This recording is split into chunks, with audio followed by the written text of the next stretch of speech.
Simple question ആണ്, നേരെ നോക്കിയിരുന്നോളൂ. ഇങ്ങനെ സർക്കിളുമായി റിലേറ്റ് ചെയ്ത ക്വസ്റ്റ്യൻ വന്നാൽ ആദ്യം ഒരു സർക്കിൾ വരച്ചു കൊടുക്കുക. ഇതാണ് സർക്കിൾ. ഈ സർക്കിളിന്റെ സെന്റർ എന്നുള്ളത് 2-1 ആണ്. സെന്റർ എന്നുള്ളത് 2-1 ആണ്. ഈ 8-9 എന്നുള്ളത് ഇതിലെ ഒരു പോയിന്റ് ആണ്. ഈ സർക്കിളുമുള്ള ഒരു പോയിന്റ് ആണ് 8-9. ഈ ഒരു ഡിസ്റ്റൻസിനെ പറയുന്ന പേരാണ് റേഡിയസ്. എന്താ പറയാ? റേഡിയസ്. ഈ റേഡിയസ് കാണാൻ വെരി സിമ്പിൾ ആണ്. ഇതും തമ്മിലുള്ള ഡിസ്റ്റൻസ് ആണ് കാണേണ്ടത്. ഒരു റൂട്ട് ഇട്ട് കൊടുക്കുക. ജസ്റ്റ് ഒരു റൂട്ട് ഇട്ട് കൊടുക്കുക. ക്ലിയർ അല്ലേ? എന്നിട്ട് 8 2 മൈനസ് ചെയ്യുക. 8 2 മൈനസ് ചെയ്യുക. എത്ര? 6 സ്ക്വയർ. ക്ലിയർ അല്ലേ? 9 നിന്ന് 1 മൈനസ് ചെയ്യുക. എത്ര?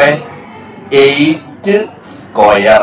ഇത് ചെയ്ത് കഴിഞ്ഞാൽ നിങ്ങൾക്ക് സിമ്പിൾ ആയിട്ട് ഈ ക്വസ്റ്റ്യൻ കിട്ടും. സോ ആൻസർ എന്ന് പറഞ്ഞാൽ 6 സ്ക്വയർ എന്ന് പറഞ്ഞാല് 6 into 6 അതെത്ര? 36. 8 സ്ക്വയർ എത്രയാണ്? 64. സോ ആൻസർ എന്ന് പറയുന്നത് √100 എന്ന് വരും. എത്രയാണ് √100? 10. ഇത്ര ഈസിയാണ് ക്വസ്റ്റ്യൻ. അടുത്തത് ഇക്വേഷൻ ഓഫ് സർക്കിൾ എഴുതുമ്പോൾ നിങ്ങൾ ശ്രദ്ധിക്കേണ്ട കാര്യം എന്താണെന്നറിയോ? ഈ സെന്ററിനെ എപ്പോഴും ഒരിക്കലും മറക്കരുത്. സെന്ററിനെ പറയുന്ന പേരാണ് AB. എന്താ സെന്ററിനെ പറയാ? AB. സെന്ററിനെ പറയുന്ന പേരാണ് എന്ത്?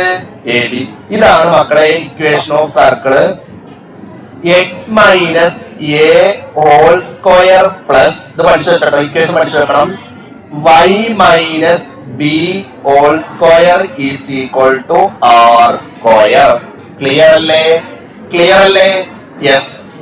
x മൈനസ് a എന്ന പ്ലേസിൽ എന്ത് എഴുതണം?